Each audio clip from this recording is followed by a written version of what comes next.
You're listening to Mom and Doc Talk, where we talk all things healing PANS and PANDAS with an emphasis on homeopathy.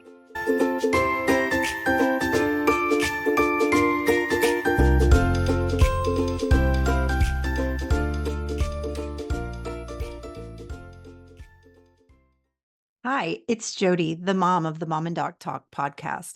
We're taking a short pause this summer to enjoy our families and hope you're doing the same. In the meantime, we wanted to give you guys the opportunity to catch up on any episodes that you might have missed or take a break. We know you need a break. You deserve a break.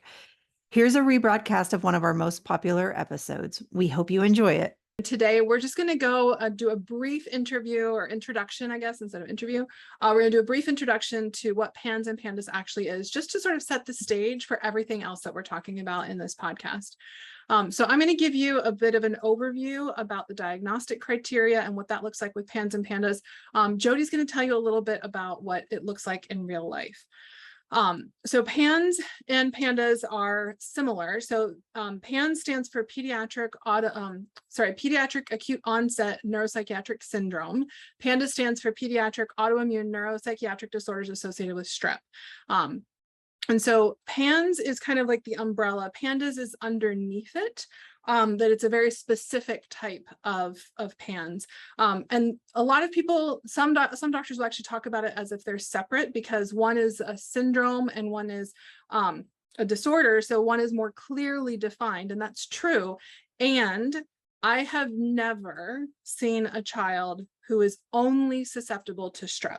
So realistically, PANDAS is a defined space underneath the PANS umbrella. And so what happens with PANS and PANDAS is that you see a misdirected immune response. So basically, the body gets exposed to some sort of immune stimulus. It could be strep, it could be mycoplasma, it could be cytomegalovirus, it could be Lyme, it could be mold, it could be environmental toxins, it could even be allergies that are just really severe allergies.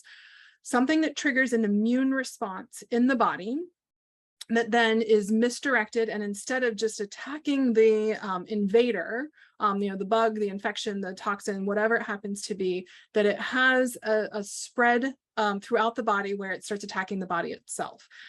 We understand more about what's happening in PANDAS, which is another reason that it's one, a disorder, and two, more talked about than PANS, because we have a better understanding of exactly what's happening in PANDAS. And with that, I will acknowledge that at some point I might have to remove that thing where I say that PANDAS is a subset of PANS, and we might have to call it separate things. But it just really helps to get that like umbrella, like I said, because most kids end up, even if they get the diagnosis of PANDAS, have other things that trigger it as well. So it's rarely just strep. So the theory, what we understand that happens in PANDAS is that a kiddo is exposed to strep, and they have a what's called molecular mimicry occurs, where the strep comes in, it tries to hide from the immune system by putting proteins on the surface that look very similar to our self proteins. And so the body says, oh, everything's fine here. It's basically like if I were to come on and say, and I put on like a Jody mask, and I'm like hanging out with Jody's family, and they're like, for a minute, they're like, oh, okay, that's a pretty good mask. That's probably Jody. But they're going to figure out pretty quickly that I'm not actually Jody. I'm not as tall as her. I'm not like, our bodies look very differently. So they're going to figure out that's a good mask, but that's a mask. That's not Jody. And so they're going to, what happens with their immune system is it broadens the attack. And so it's going to start getting all of the things that are wearing the Jody mask and some of Jody too. And so that's where we start to see the autoimmune response occur as a result, again, of this thing that's called molecular mimicry. And so there are parts of the brain that are more susceptible to it, and that can lead to a series of symptoms that we see that are pretty typical in PANS or PANDAS. In PANDAS, they will say that there needs to be a temporal relationship, so a closeness in time to an infection. That said, there's lots of kids who get an infection with strep, and you have no idea that they were infected with strep because they don't have the typical strep symptoms. They have no fever, no sore throat, no changes in the tongue or anything like that. They just have the neuropsychiatric symptoms that are caused as a result of this misdirected immune response. So you can't always get a clear temporal relationship. So in order to get the official diagnosis of PANDAS, which is to be able to have that closeness in relationship to a known infection, or to have elevated titers that show that there was a recent infection. So that could be ASO or anti-DNase-B titers that would show that there was a recent infection that you may not have been aware of. And there are some folks that they think that they've never had strep, but their titers are really high, and that's how they know that they actually have, and that these are symptoms that are likely as a result of that. The symptoms are similar, whether you're talking about PANS or if you're talking about PANDAS. PANDAS does have an age range that we're looking at, typically because of the time that people are most susceptible to getting strep, but you might actually get strep as an adult. So it's just like kind of a weird thing about the diagnostic criteria. So that's what we think is happening in the body. The symptoms that we'll see as a result is we see behavioral changes. We see in the theoretically rapid onset OCD and tics. And there can be food restriction, usually as a result of OCD, not so much of like a more eating disorder type of thing where we're wanting to change the way that the body looks. It's usually more related to fears about food, fears about health, things like that. So more like obsessive thoughts about things that could go wrong, and it's a compulsion to not eat. So there can be rage, intense separation anxiety, changes in potty training, basically. So fully potty trained children can have regressions where they start wetting the bed, having big accidents or urinary frequency during the day, weird sensations in their genital area where we call it phantom wetness is a really common one, where they think that they're wet even though they're not, or they need to feel like the compulsion or that need to wipe again and again and again. Changes in handwriting is really common. And I already mentioned tics too, and you can also sometimes see other neurological types of symptoms. Those are the most common things. Occasionally you can see some onset of pains as well, because there can be other areas that are attacked. Those usually tend to follow on later, less so if you're getting treated with homeopathy than if you're using other therapies, we've noticed. But there can be some onset of like joint pains, juvenile rheumatoid arthritis type symptoms. Other autoimmune symptoms could also start following on later or sometimes at the same time.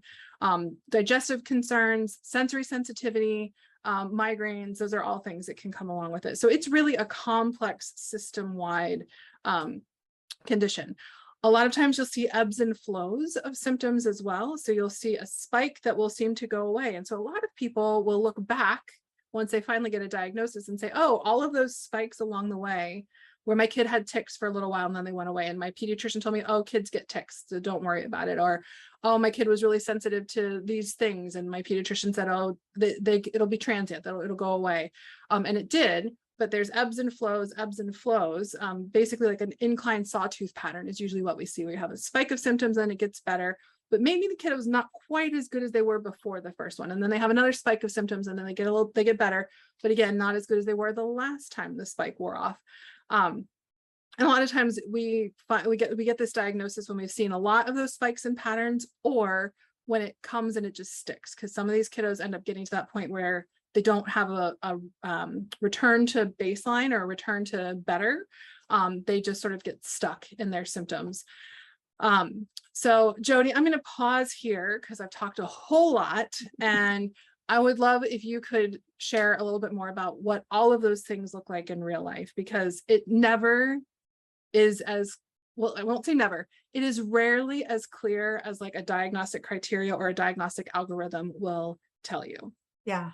And it wasn't, and even going back before PANS and PANDAS, Avery was healthy, normal kid. But I also now recognize that there was some significant immune system stuff going on, like her immune system wasn't working well. And once once her tics and her kind of almost rage episodes when I was picking her up from school, and her like not made up, but imagined concerns that she was having with classmates and like struggling with school stuff. When all of that started, and then I learned about PANS and PANDAS, I in the beginning was like, no, because it wasn't sudden onset. Like these things have been like slowly rolling. But the further I got into it, the more I realized that there was a significant point where there was a change. And then all of a sudden things. So it wasn't like an abrupt overnight, Avery had all of the symptoms and she was horrible. And, you know, it can happen either way. It can be that quick, or it can be kind of a slow rolling thing. And that ebb and flow that you just explained was exactly what happened with Avery. I mean, we started with those original symptoms, and then she would get a little bit better, and then she would get worse again. And each time she got worse, I feel like more symptoms would just pile on.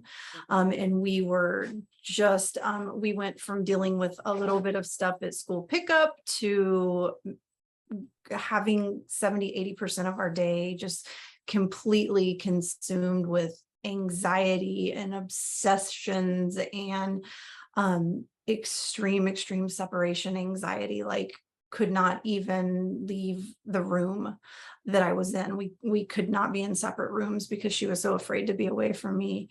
Like it would take hours for her to get to bed at night. The ticks, you know, started with the cough tick, but man, the ticks for Avery just, I mean, she was neck movements. She was, when she was walking, one leg would kick out, when she would have all kinds of shoulder movements, and then her piano fingers started, and the ticks just seemed to keep getting worse and worse and more frequent throughout the day. Like it was happening more often. School started to go more downhill, got to the point where she was completely refusing to even get out of the car in the morning to go into school. She went through periods of having almost an aversion to my husband, which was devastating to him, as it would be to any parent. Lashing out at siblings, lashing out at me, like throwing things at me, being violent.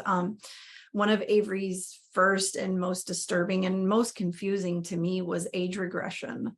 I ran across a video a couple of days ago. I was looking at old videos, and it was a video that I had probably taken for you back whenever, you know, we first got started, of her just screaming at the top of her lungs to call her a baby, and that she was a baby, and that we had to call her a baby, and just in full on rage. What was happening inside our house was not believable. And then we would go outside of our house, or someone would come into our house, and it was like Avery had a little bit of control all of a sudden.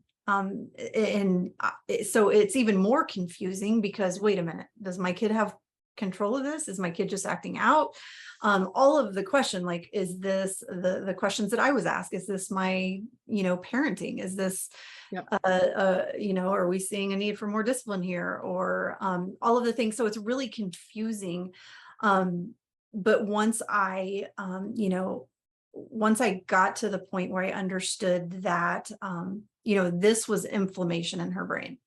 There was infections that were doing crazy things in her body, and it was causing inflammation, and that inflammation was causing all of these symptoms. And yes, she did have control of it, and she was most comfortable around me, so a lot of the symptoms hung out more around me. But it was just what we were experiencing in our house was like just craziness. Not something that I couldn't explain it to anybody. And there were so many pieces. I know we'll get into it more in the next couple of episodes, but there were so many pieces. We were going to different specialists, like, you know, we were going to a pulmonologist, we were going to the allergist, we were going to, you know, this and that, and everybody had their own little, like, okay, this is Tourette's, or okay, this is ADD, or this is that. And it's like learning about PANS, PANDAS kind of pulled it all together and put everything in the same basket and made it all as a whole make sense. And so it was such a blessing to me to be able to learn about it early on, but still like a nightmare moving forward, as you know, many of us find. Yeah. So as Jody mentioned, I did forget and fail to mention the cognitive regression and age regression, behavioral regression. So it's really actually quite common to see kids have significant regression where they're like a 10-year-old is acting like a 5-year-old, and not just like behaviorally, but functionally too. Like they can't remember to do things that they used to be able to do. Like they can't tie their shoes anymore and they used to be able to tie their shoes. We'll have a lot of reading regression, reading comprehension in particular, and then also math regression can come along as well. And sometimes you can even see dyslexia show up as a result of the neuroinflammation. So dyslexia that did not exist prior to PANS. And the reality is sometimes you might not know, you might think, oh, this dyslexia explains everything, but the dyslexia can actually like wax and wane when it is triggered by that neuroinflammation, it can come and go symptomatically with flares and episodes. So basically what you're probably gathering from this is it's a really complex illness with a whole lot of things going on to it. And I actually even hesitate to call it an illness. I feel like it's just generally sensitivity to the world. But I mean, it is, these are kids who are suffering, right? And your family is suffering too. And so it's quite complex. There's a whole lot of things going on. And if you've seen one kid with PANS, you've seen one kid with PANS. There are similarities to the way people experience it, but there are differences as well. And it's important to point out that the kids aren't going to have all of these symptoms, most likely. Some are going to have all of them. I mean, Avery basically had all of them, right? Yeah. But they're not all going to have all of them. You might have a kiddo who is more on the OCD and tics and anxiety space, but not really rage-filled. You might have a kiddo who is more rage-filled, and that's what you see, but you don't necessarily know underlying that there is an OCD component to it or an anxiety component that's coming out as rage. You're going to see very different types of tics that people have, different behaviors. Some kids are still fine going to school, some are not. And it is actually relatively common to see it be worse at home, where like they can hold it together at school and then it just explodes as soon as they get in the car or when they get home. And it can be hard not to feel like it's about you and about your parenting and your kid just being a jerk. But the reality is these are kids who are very much aware of what is happening. That said, they're not necessarily aware in the moment. And we'll probably talk about this more in future videos and podcasts, future episodes. But there are some kids who it's almost like they are in a different state and they don't remember the rage that they just experienced, and they have some memory issues. And Jody will probably talk to you guys about some of Avery's memory issues in our upcoming episode where we talk about how it all got started for her. So that's the basics about PANS and PANDAS. The rest of this initial part of our podcast series is going to be walking you through all of the things that go into getting a diagnosis, all the different types of treatments, all the considerations and things to think about. So that's why we're going to wrap up here. But we will get into all of that in future episodes. There's just a ton to unpack, as I'm sure you can imagine, with just how complex this is. And so we really need to break it up into smaller digestible bits for you guys. In our next episode, we're going to give you a really brief beginning primer on what homeopathy actually is, since that is our area of expertise and where we have most of our focus. That said, as a naturopathic doctor, I do have expertise in the other things that we're going to be talking about. So I'm not just talking out of nowhere with those things, but my specialty is in homeopathy. So we're going to give you a bit of a brief on what homeopathy actually is, so you can have that for context moving forward as we talk about homeopathy in relation to all the other things that we're talking about as well. So we hope to see you there. Bye, guys.